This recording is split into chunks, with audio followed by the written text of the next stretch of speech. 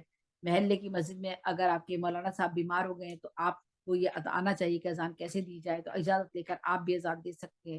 اس لیے اذان کے لیے جو اصول و ضوابط مرتب کر دیے گئے ہیں ان پر آپ نے عمل کرنا ہے. اسی طرح مکروہات اذان بھی ہیں, یعنی کیا چیزیں جو مکروہ ہے اذان کے لیے ان پر آپ نے خیال کرنا ہے کہ یہ چیزیں نہیں کرنی. بغیر توقف کے جلد جلد اذان کے الفاظ جو آپ کہہ رہے ہیں نا, جو میں نے بتا دیا جس کو جلد کہنا ہے وہ تو جلد کہہ رہا ہے, ٹھیک ہے, لیکن بغیر توقف کے جلد جلد کہنا اور ترجیح کرنا, یعنی اللہ اکبر جو آپ کہتے ہیں وہ آہستہ کہہ کر پھر آپ جو ہے رسول اللہ صلی اللہ علیہ وسلم کی کلمات زور سے کہنا, یہ جو ہے یہ جو ہے یہ آپ کے یہ چیزیں جو ہے یہ صحیح نہیں ہے. بغیر توقف کے جلد جلد نماز اذان دینا یہ مکروہات اذان میں آتا ہے, ٹھیک ہے. جلد جلد کہنا, آپ نے رک رک کر ہی کہنا ہے, لیکن یہ بعض جگہ میں نے ایک دفعہ آپ کو بتایا کہ اذان کے ہر کلمے کے درمیان ٹھہرنا چاہیے. البتہ قامت کے کلمات جو ہیں وہ جلد کہنے چاہیے, ٹھیک ہے, جو آپ کے قامت کے کلمات ہوتے ہیں ان کو ہمیں جلد کہنا چاہیے. لیکن جب مکروہات کی بات کریں گے ہم تو بغیر توقف کے اگر آپ جلدی جلدی اذان پڑھ رہے ہیں تو مکروہات میں آ جائے گا. آپ نے جلدی جلدی اذان نہیں پڑھنی ہے, اور ترجیح کرتے جیسے اللہ اکبر کو آہستہ کہتے ہیں لوگ, اور اس کے بعد پھر اشہد اللہ الہ جب آپ کہتے ہیں تو پھر اور صلی اللہ علیہ وآلہ وسلم کی کلمات پر زور دیتے ہیں, تو یہ بھی اس طرح نہیں کرنا ہے, اس کو یہ مناسب نہیں ہے, ٹھیک ہے. تو آپ نے ایک طریقے سے ہی اس کو جس طرح سے ادا کرنا ہے اسی طرح سے آپ نے اپنے لہجے کو بھی اسی طرح سے رکھنا ہے. اور اسی طرح جب آپ جو ہے وہ حی علی الصلاح حی علی الفلاح جو آپ کہتے وقت دائیں اور بائیں جانب التفات نہ کرنا, تو یہ بھی مکروہات میں آتا ہے. یعنی بتایا تھا نا آپ کو کہ آپ نے دائیں طرف بھی مڑنا ہے اور بائیں طرف بھی مڑنا ہے, تب آپ کہیں گے کہ آئیے فلاں کی طرف آئیے, جو آپ کہتے ہیں کہ اصلاح کی راہ کی طرف آئیے، فلاح کی راہ کی طرف آئیے، نماز کے لیے آئیے. جب یہ الفاظ ان کو جب بلاوا آپ دیتے ہیں نماز کے لیے اذان میں، تو آپ کو دائیں اور بائیں طرف جو ہے التفات کرنا چاہیے، یعنی مڑنا چاہیے، اور تب آپ کو کرنا یہ الفاظ ادا کرنے چاہیے. ٹھیک ہے. اور بیٹھ کر اذان دینا یہ بھی مکروہات ہے، بیٹھ کر اذان نہیں دی جاتی. ٹھیک ہے. کھڑے ہو کر اذان دی جاتی ہے. اور اچھا، یہ ہم بچہ وہ گود میں لے کر بعض دفعہ بیٹھ کے اذان دیتے ہیں، لیکن بیٹھ کے نہیں. بچے کو گود میں لے کے کھڑے ہو جانا چاہیے. اقبال دیتے تھے میرے ہسبینڈ جو ہے، اکثر بچوں کی جب اذان دیتے تھے کان میں، تو وہ کھڑے ہی ہوتے تھے، بچے کو گود میں اٹھا لیا کرتے تھے، پھر کان میں اذان دیتے تھے. تو بیٹھ کر اذان نہیں دی جاتی، کھڑے ہو کر دی جاتی، چاہے بچے کے کان میں ہی آپ اذان دے رہے ہو.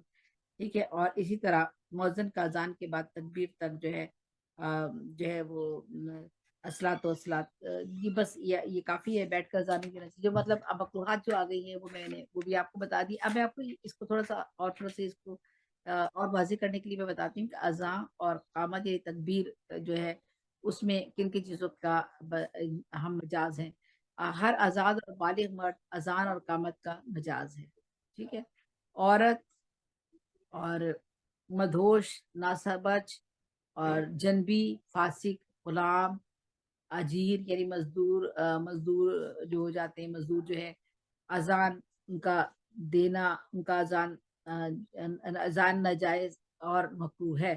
یعنی اگر کوئی آدمی ناپاک ہے، نچلی بات ہے، فاسق ہے، غلام ہے، اجیر ہے، مزدور ہے، وہ جب تک پاک نہیں ہوگا نا، یعنی پاکی کا تو ایک عمل ہے، جب تک آپ اگر اس عمل میں کرے گا تو پھر تو آپ کی اذان نہیں ہوگی. تو پاکی کا ایک عمل ہے، اس لیے کہا یہ مکروہ ہے. یہ مکروہ ہے کہ عورت بھی ہے، عورت اذان نہیں دے گی. ٹھیک ہے. مدہوش ہے، جنون پاگل ہے، وہ بھی اذان کا حقدار نہیں ہے. نہ سمجھ بچہ ہے، وہ بھی اذان نہیں دے گا. آپ بچے سے کہیں بیٹا اذان دے دو تو یہ مکروہات میں آ جائے گا، آپ کو نہیں دینی، بچے نے اذان نہیں دینی ہے. ٹھیک ہے. بڑے نے دینی ہے اذان. اور اسی طرح جو فاسق ہے، یہ جو اللہ کو ہی نہیں مانتا ہے، اس کا ایمان ہی درست نہیں ہے. اسی طرح جو اور لوگ آ جاتے ہیں وہ بھی جو ہے، اگر آجر ہے یعنی مزدور جو ہے یا غلام جو ہے، وہ بھی اس کی بھی اذان مکروہ ہوتی ہے، لیکن جائز کب ہو جاتی ہے؟ جب اس کا مالک اگر اسے اجازت دے دے تو اس کی اذان درست ہے. ٹھیک ہے. مالک سے اجازت لے کر وہ بھی اذان دے سکتا ہے، چاہے وہ غلام ہو اور اجیر ہو، یعنی مزدور ہے، تو وہ بھی اجازت لے کر اذان دے سکتا ہے. اور نہ مطلب یہ کہ کارخانے میں کام چل رہا ہے، یہ چل رہا ہے، وہ چل رہا ہے، مزدور وہاں پہ کام کر رہے ہیں، اب اذان کا وقت ہو گیا، اذان دینے والا کوئی نہیں ہے، تو وہ پھر اپنے آپ مالک سے اجازت لے لیں اور آپ اذان دے دیں. کوئی اس میں پابندی نہیں ہے، لیکن آپ کو اجازت لینی ہے اس میں. اسی طرح سے غلام بھی ہے، وہ بھی چونکہ مالک نے رکھا ہوا ہے اسی گھر پر، تو اگر وہاں پر بھی ایسی صورت ہے تو غلام بھی اذان ضرور دے سکتا ہے، منع نہیں ہے، پابندی نہیں ہے. مکروہات ہے لیکن وہ بھی پرمیشن اجازت لے لے تو اس کے اذان صحیح ہے، بالکل کوئی بھی مکروہات پھر نہیں ہوگی. تو یہ دیکھیں کہ یہ اس کی اذان درست ہو جائے گی. اور اچھا، اگر کوئی نابینا ہے اس کی اذان مکروہ نہیں ہے. ٹھیک ہے. اور باقی فاسق جتنے بھی ہیں، سوائے فاسق کے باقی سب کی اذان لوٹائی جائے گی. ٹھیک ہے. اور جو ہے باقی کچھ مسائل اذان اور تکبیر بھی ہیں، وہ بھی 3-4 پوائنٹ میں آپ کو بتاتی چلتی ہوں کہ جب اذانی کی بات کر رہے ہیں تو اذان میں بھی ہمیں ہر چیز کلیئر ہو جانی چاہیے، کیونکہ اذان دینے کے لیے بھی جو ہے وہ ہمارے بچے بھی جاتے ہیں، وہ بھی دیتے ہیں بعض صورتوں میں، بعض حالات میں. تو بے وضو کی اذان درست ہے لیکن اقامت مکروہ ہے. تو بے وضو، اول تو وضو ہونا چاہیے. یہ جو ہے مسائل کی بات کر رہے ہیں، تو اول تو آپ باوضو ہوں گے تو آپ کو اذان دینی ہے، لیکن جب آپ اقامت میں چلے گئے تو پھر مکروہ ہو گئی. جب مکروہ ہو گئی تو پھر آپ نے اذان کی تو پاک ہونا ضروری ہے، وضو کرنا ضروری ہے. اذان ٹھہر ٹھہر کر اور اقامت جلد جلد کہی جاتی ہے، یعنی اذان جو ہے وہ آپ نے ٹھہر ٹھہر کر کہنی ہے. اور تنہا مسافر کا اذان اور اقامت دونوں کا ترک کرنا مکروہ ہے. تنہا مسافر جو ہے وہ اذان کیسے دے گا جب اور اقامت دونوں جو ہے ترک کرنا مکروہ ہے. وہ تنہا مسافر کا اذان اور اقامت دونوں کا ترک کرنا جو ہے، یعنی وہ نہ دے اذان یا نہ کرے تو مکروہ ہے، یہ مکروہ میں شامل ہو جاتا ہے. تاہم اگر کبھی اذان ترک ہو جائے تو مکروہ نہیں ہے، لیکن اقامت کا ترک کرنا بہرحال جو ہے وہ مکروہ ہے. مؤذن کی خوشی و اجازت کے بغیر دوسرے شخص کی تکبیر مکروہ ہے. مؤذن سے آپ پہلے اجازت لیں گے، اس کے بعد جو ہے پھر آپ تکبیر پڑھیں گے. ٹھیک ہے. اور تاہم ترجیح یعنی اول دونوں شہادتوں کو دوبارہ آہستہ کہے اور پھر دوبارہ بلند آواز سے پڑھے اور امام مالک امام شافعی کے نزدیک جو ہے مسنون ہے، لیکن امام اعظم کے نزدیک ترجیح سنت نہیں ہے۔ اور قضا نماز کے لیے اذان اور تکبیر دونوں کہے، قضا اگر آپ نماز کر رہے ہیں تو اس کے لیے آپ نے اذان اور تکبیر دونوں کہنے ہیں۔ کئی نمازیں قضا ہوئی ہیں تو پہلی نماز کے لیے دونوں کہے، باقی نمازوں کے لیے اذان کہنے میں احتیاط ہے، البتہ تکبیر کہہ لے۔ اور مسافر کا اذان اور تکبیر دونوں چھوڑ دینا مکروہ ہے، ٹھیک ہے۔ ہر شخص جو اپنے گھر میں نماز پڑھے اس کے لیے مکروہ نہیں ہے، ٹھیک ہے، جو اپنے گھر میں پڑھ رہا ہے تو اس کی تو مکروہ نہیں ہے۔ مسافر اور گھر میں نماز پڑھنے والے کے لیے اذان اور تکبیر مستحب عمل ہے، عورتوں کے لیے دونوں مستحب نہیں ہیں۔ تو یہ میں نے آج آپ کے سامنے جو تھا، میں نے اذان اور اس میں تکبیر، اذان تکبیر اور تیمم کے حوالے سے آج میں نے آپ کے ساتھ بات چیت کی ہے، اور امید ہے کہ آپ کو کسی حد تک کچھ نہ کچھ بات ضرور سمجھ میں آ گئی ہوگی۔ خاص طور سے تیمم کے حوالے سے ہماری کچھ غلط فہمیاں تھیں، کچھ جو چیزیں ہماری بات میں سمجھ میں نہیں آتی تھی، کس سے کرے کس سے نہیں کرے، تو وہ بھی چیزیں آج آپ پر واضح ہو گئی ہوں گی۔ تو میں اجازت چاہتی ہوں آپ سے، بالکل بہت ہی اہم باتیں ہیں، اس میں کوئی ایسی بات ہے نہیں۔ جب آپ تیمم کر رہے ہیں تو اس کی مٹی پاک ہونی چاہیے، مٹی سے آپ کرتے ہیں، ریت ہو، پتھر ہو، چونا ہو، کچے پکے ہوئے برتن ہو لیکن ان پہ روغن نہ ہو، کچی پکی اینٹیں مٹی کی، پتھر یا چونے کی دیوار ہو، گھیرو ہو، ملتانی مٹی ہو، ان سب پر تیمم کرنا جائز ہے، اور لیکن ان پر غبار نہ ہو۔ اس طرح پتھر کی جنس میں بھی آ جاتی ہیں اور چیزیں، ان پر بھی تیمم کیا جا سکتا ہے۔ اور سب سے آسان بات یہ بتا دی کہ جو چیز آگ پہ رکھنے سے پگھل جائے یا جل جائے اس پر تیمم جائز نہیں ہے، یعنی راکھ وغیرہ سے آپ تیمم نہیں کر سکتے۔ بعض ہم یہ بھی کرتے تھے کہ مٹی ہے یہ بھی اس سے کر لیتے، نہیں، راکھ سے جائز نہیں ہے۔ غلوں پر، دھان پر، اناج پر، چاول ہے، دالیں ہیں، ان پر بھی جائز نہیں ہے، کپڑے پر بھی جائز نہیں ہے، ٹھیک ہے۔ تو بس یہ تیمم کے لیے سب سے امپورٹنٹ باتیں تھیں جو میں نے آپ تک پہنچانی تھی، کیونکہ ہمیں اکثر بیماروں کو، مریضوں کو، بوڑھوں کو ان چیزوں کی ضرورت پڑتی ہے، تو ان کو آپ ایک درست بات بتا دیں تاکہ اسی طرح سے تیمم کر سکیں۔ آپ سے اب میں اجازت چاہوں گی۔ محمد نواز گلیانہ صاحب کا شکریہ کہ ان کے چینل کے تحت یہ میں پروگرام کر رہی ہوں، اور اللہ تعالیٰ ان کو صحت کاملہ عطا کرے، مجھے بھی صحت کاملہ عطا کرے۔ میری بھی طبیعت بہت زیادہ خراب ہے، اور بس آواز بھی نہیں نکل رہی ہے، لیکن میں کوشش کر رہی تھی کہ میرا جو پروگرام ہے وہ میں کر لوں، ضرور کر لوں، اور آپ لوگ منتظر ہوں گے، کچھ سننا چاہتے ہوں گے تو اچھا ہے، اسی بہانے میں بھی پڑھتی ہوں، پڑھ کے دوبارہ اپنی چیزوں کو یاد دہانی کی طرف لے کے جاتی ہوں، بھول جاتا ہے آدمی اس عمر میں آ کر۔ تو زیب صاحب کو اجازت دیجیے، اللہ حافظ، اللہ نگہبان، پاکستان زندہ باد۔ آج ہمارے ایک اور شاعر ڈاکٹر رضی امروہی انڈیا کے، جو ہمارے ساتھ سالہ سال سے آن لائن مشاعروں میں شریک تھے، وہ بھی اللہ تعالیٰ کے پاس چلے گئے۔ ابھی کچھ دن پہلے بس وہ مشاعروں میں نانا ترک کیا تھا، اور ابھی تک تو وہ بہت ایکٹیو تھے اور مشاعروں میں آتے تھے۔ تو اللہ تعالیٰ ان کی بخشش فرمائے، اعلیٰ درجات ان کے بلند کرے، اور کیا کہیں، گھر والوں کو صبر عطا کرے، آمین ثم آمین۔ جب مسلم کو اجازت دیجیے، اللہ آپ سب کا نگہبان، اور ہم سب کو یہ روزے ہمارے قبول فرمائے، اور عید دیکھنی بھی نصیب فرمائے، آمین ثم آمین۔ اللہ حافظ۔